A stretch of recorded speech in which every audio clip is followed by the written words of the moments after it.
మీరు ఓపెన్ చేసిన మైన్లు ఎవరి ఫైన్లు ఉన్న మైన్లు ఓపెన్ చేశారు, ఫైన్ లేని మైన్ల మీద ఓపెన్ చేయాల. అది బలివెంత కదా. కోట్ల రూపాయలు ఫైన్లు కలెక్ట్ చేయకుండా వాళ్ళ మైన్లు ఓపెన్ చేశారు, ఫైన్ లేని మైన్లు మాత్రం ఈ రోజుకి ఓపెన్ చేయాల. పెద్ద మనిషి ముసుగులో మీరు చేస్తుంది ఏంది చాలా తెలియాలి కదా. అందుకే రావటం జరిగింది. What ever consequences I face నాకు తెలుసు, నా మీద చాలా గట్టిగా వస్తారని కూడా తెలుసు. రెడీ, ఒక పిచ్కి వచ్చాను అంటే రెడీ.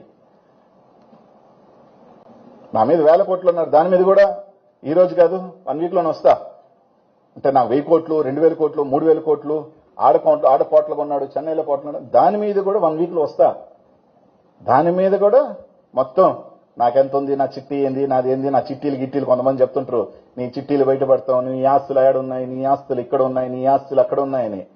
మొత్తం నా ఆస్తుల వివరంతో 1 వీక్లో, అంటే ఈ రోజు దాన్ని పెడితే బాగోదు కాబట్టి నెక్స్ట్ వీక్ వస్తా, ఇస్తా. అధికారంలో వాళ్ళు ఉన్నారు, మొత్తం అది కూడా చెప్తా వివరణగా, ఏం ఇబ్బందిలే.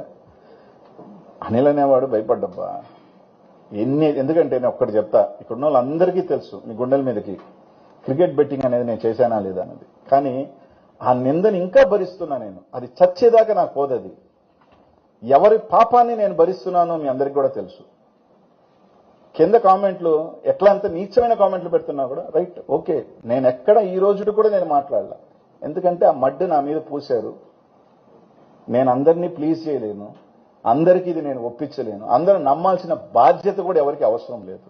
నా అనుకున్న వాళ్ళు నమ్ముతారు, నా కాదనుకున్న వాళ్ళు వ్యతిరేకిస్తారని కాదు. కానీ అది చచ్చేదాకా నేను చేయని పాపను, అట్లాంటి నీచమైన దరిద్రాన్ని నేను మోసుకుంటున్నా. అంతకన్నా ఏం కాదు కదా, ఇంతకన్నా నేను నిందపోసేది ఏం లేదు కదా. దాంట్లో రాజకీయాల్లోకి వచ్చిన తర్వాత 1000 కోట్లు 2000 కోట్లు 3000 కోట్లు ఉన్నాయంటే అనుకుంటే నేను అందరికీ ఒప్పించాల్సిన అవసరం లేదు కదా. నా పరిస్థితి ఇది, నా పరిస్థితి అది అని చెప్పాల్సిన అవసరం నాకు లేదు, నేను చెప్పాల్సిన బాధ్యత నాకు లేదు. కానీ ఎంక్వైరీ చేసుకుంటే నా ఆస్తులు అని చేస్తే అది కూడా చెప్తాను, దాని మీద చేసుకోకపోతే చేసుకుంటా. 100% వచ్చిన తర్వాత వెనక్కిపోవటం అనేది ఉండదు. రావటం కొంచెం లేట్ అనే కానీ వచ్చాను అంటే మాత్రం స్పీడ్గానే ఉంటా.